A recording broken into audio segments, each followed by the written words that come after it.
Tell me what your full legal name is, if you would. I'm an appellation known as, all capital letters, Drew James Peltola, with a common law copyright as a sui juris human, as a non-citizen, a not American national. Do you want my copyright on this? Do you want me as a human or me as a sui juris non-citizen national?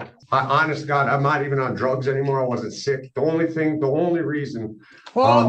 Today we've got a different kind of court hearing with a sovereign citizen who actually wants an attorney.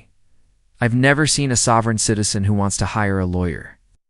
I've never actually seen a sovereign citizen who wanted an attorney, so this one is going to be good. The only problem is, though, that this guy just won't stop talking, and his attorney is desperately trying to get him to hush up. It's like watching a train wreck. With legal jargon thrown in, let me know what you guys think about this kind of sovereign citizen. He wants an attorney, but he also thinks that the law doesn't apply to him. So this one's very unique, and if you guys enjoy content like this, don't forget to like and subscribe. Let's go ahead and dive in here. How you doing? Good, thank you. How are you today? Not too bad. Feeling a little rough, sore from being in a holding cell 3 days, but other than that, I'm okay. All right, let me call your matter so we're on the record, please. People of the state of Michigan versus Drew James Peltola, 247819 SM. Mr. Peltola appears from the Dickinson County Jail.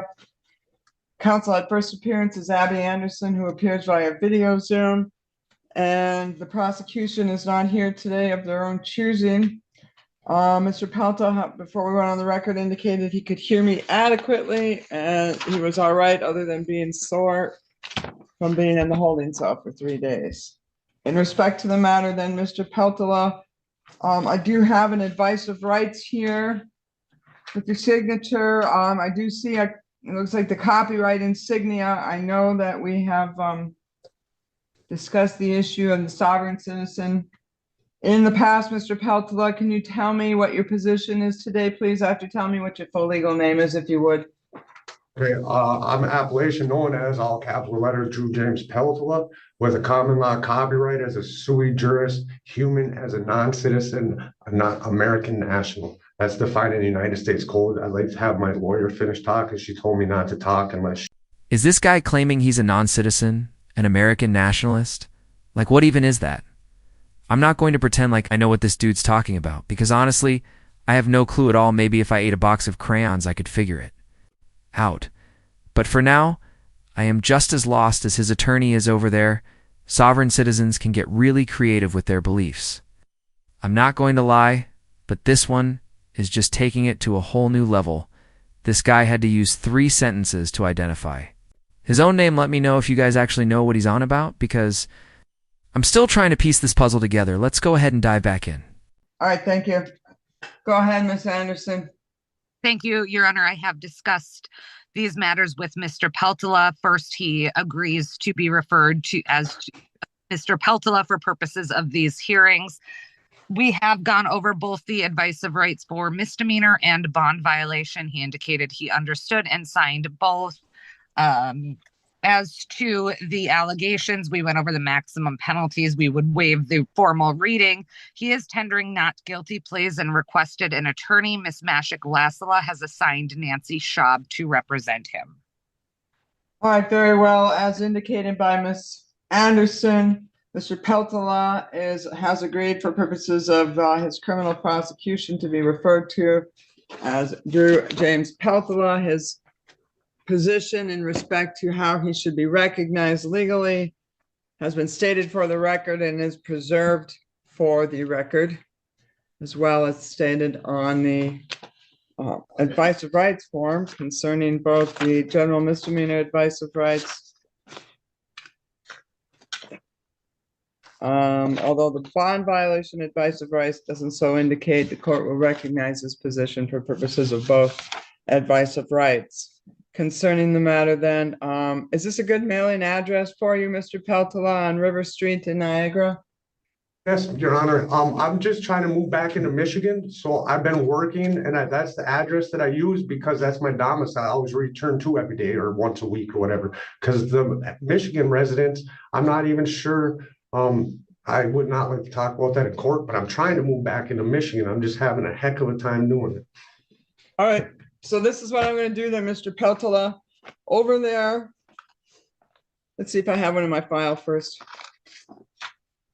Miss Anderson, I don't see a waiver of extradition. It sounds like he's gonna need to go back and forth to Wisconsin, and we'll address that momentarily. In respect to the matter, though, Mr. Peltola, there is a waiver of extradition form over there at the jail. I'm gonna have to have you sign that if you need to go into Wisconsin as part of this. In regard to the matter, then, what? How do you want me to sign this? If you want my copyright, do you want me sui juris? Just so you understand, like I wasn't trying to harm you or any other woman. Go ahead. Do you want my copyright on this? Do you want me as a human or me as a sui juris non-citizen national? I just want your signature and the date, and whatever you want to put in addition to that is fine with me. All right, thank you. Can I have a pen?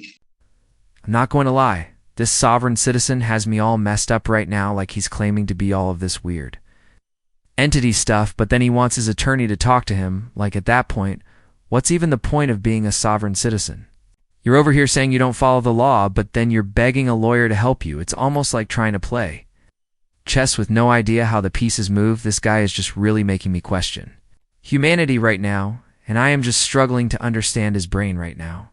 And I'm just curious to know why this guy even had an attorney. Like, I've never seen this before, and I'm just completely shocked right now. But let's go ahead and dive back in this. Guy is about to snitch on himself here. Your Honor, while Mr. Peltola is signing that, we did discuss the waiver of extradition. He just wanted that answer clarified prior to signing, but he is aware of what the waiver of extradition is. Very good, thank you.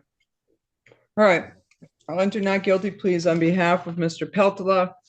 Ms. Anderson indicates that he's qualified, and he is being assigned by MIDC. Ms. Schaub, we're going to set bond violation hearing. We might as well do the pretrial at the same time, and a jury trial as follows. Do you want the jury trial within 20? Yes, just to be safe. Okay. Pretrial conference and bond violation hearing on February 21st at 1:45 p.m. Jury trial March 8th at 9 a.m. All right, you'll get these dates in writing, Mr. Peltola. In respect to the waiver of extradition, then I want to go over it with you briefly as well. All right, cool. In I can wait. respect- You want me to stop filling this out? Really, all you need to do, yeah, go ahead. You finish, and then I'll go, and then I'll talk. You let me know when you're ready. I'll just sign it real quick on the bottom of it, and they can take care of the rest of it. I'll sign it properly. The bottom law might be wrong. It's been a while since I've read the Unified Court, but I believe this is right. I signed it for you correctly. So. All right, perfect. All right, if you give that to the jailer, Mr. Peltola, I want to go over with you what it means to sign that waiver. I know we've done this before, but I'll just refresh your memory. And let me start by saying, so long as you come back to court voluntarily for all your court appearances, this does not become relevant. But if you don't come back to court, let's say, for example, you stayed in Niagara or somewhere else like that, normally you're entitled to what's called an extradition hearing before you are returned to Michigan to fight the charges that you didn't come back to court for. Yes. Under an extradition hearing umbrella, you have the right to an open court hearing. You have the right to have a lawyer at that hearing. And if you're indigent or without funds, one is assigned for you. The purpose of an extradition hearing allows you to challenge the legality of your arrest and return to Michigan. For example, you could demand issuance and service of a Michigan governor's warrant for your arrest. You have the right to obtain a writ of habeas corpus. Like I said, all to challenge the legality of your arrest and return to Michigan. When you sign a waiver, what? I said I won't resist, man. I'm just explaining to you what that document is that you're signing, okay, for the record. That's all. I'm not suggesting, implying, or anything else. I'm just explaining, all right? Thank you. All right. So when you sign that waiver, then what that means is, and like I said to start with, so long as you come back to court, everything is hunky-dory or everything is all right. But if you don't come back, when you sign that waiver, you have given up your right to that type of a hearing that I just explained. Do you understand that? Yes, Your Honor. All right. So that's what that means. So when I'm setting bond, I need that form back because I'm going to do the following in respect to your bond. And this can cover both the bond violation and the underlying charge of disorderly.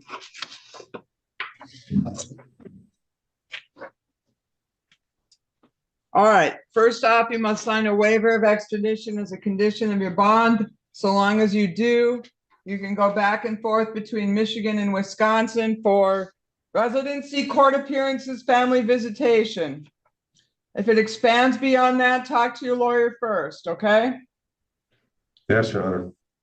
All right, you are not to purchase, possess, or consume alcohol or non-prescribed controlled substances. You must submit to random PBTs and drug screens as a condition of your release. Don't go into Yes. businesses that sell alcohol for use inside, such as bars and taverns. Do not engage in any assaultive, threatening, harassing, or intimidating behavior towards any person while you are on bond. All right, so you are in one of those unique positions, Mr. Peltola, where you have come before the court for your arraignment. Already behind you, or what you're being arraigned on, is both the underlying charge and a bond violation. So usually people will have an underlying charge and then whatever, week 2, 3 later, they come back with the bond violation. And when people are arraigned, I always give them a talk and tell them that if you come back with a bond violation, you're going to make it really hard for me to say, gee, I should let you back out into the community again. You, however, have not had that talk. You are having it today, and you are having it on both the underlying charge and the bond violation. This dude already has a bond violation. I don't get why the judge is even considering letting this guy back on the streets. I mean, we're literally talking about somebody who doesn't even believe the government has jurisdiction over them, but here, they're asking to get out of jail like a regular person. Anything the judge says to this sovereign citizen is probably going to go in one ear and out the other. You can just tell he's trying to get out of jail and that's it, even though he's all about rejecting the system. It's like, dude, if you don't want to play by the rules, why are you still trying to use them when it benefits you? What do you guys think about this whole situation?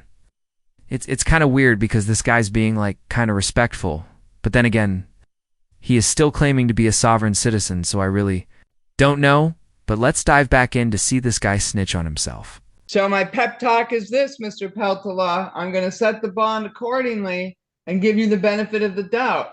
But if you come back in here with another violation, I'm going to say, gee, Mr. Peltola, I had the talk with you and you went out and did the same thing I told you not to do. So I'm telling you, don't violate your bond and make me have a reason to keep you in custody pending resolution of your case. I'll set your bond right now at 1,000 PR. That's on both the bond violation and the underlying charge. They're going to let you back out, Mr. Peltola. Don't go back out and start drinking and do this again because, like I said, you'll leave me no choice. All right? Oh, Your Honor, honest to God, I'm not even on drugs anymore. I wasn't sick. The only reason. Hold on. Nope. I can see Miss Anderson almost doing cartwheels back there. She does not want you to talk until you have a chance to talk to your lawyer. Is that right, Miss Anderson? That is correct, Your Honor. Thank you. All right, Mr. Peltola, do you understand? She wants you to talk to your lawyer before you tell me anything, all right? Yes, I understand, Ms. Lacoste, or Judge Lacoste. Thank you, Mr. Honor. Peltola. We will see you soon. Your bond will come over, your writing dates, your lawyers. Make sure you call her when you get out and, you know, have a meeting with her. All right, Mr. Peltola? Yes, Your Honor. All right, anything else on this file then, Miss Anderson? No, thank you, Your Honor. All right, thank you. Have a good day, Mr. Peltola. You as well.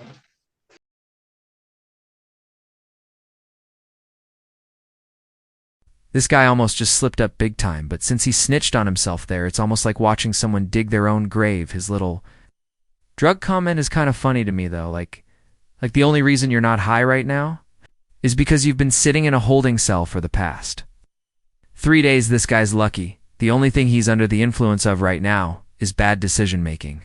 I'm honestly shocked that judge didn't roll her eyes and call it a day, so respect to the judge here. And also, do you guys think about the judge letting this guy back out onto the streets? You know, he already violated his bond, and you can tell.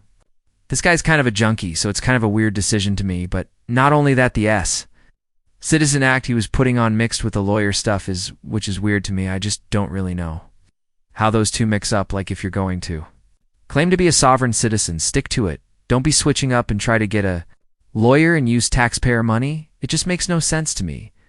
But that's going to be it for today. Let me know what you guys thought about this crazy searing with this. Sovereign citizen, this guy really could not shut up, but let me know what you guys thought in the comments. Thank you guys so much for watching, and take care.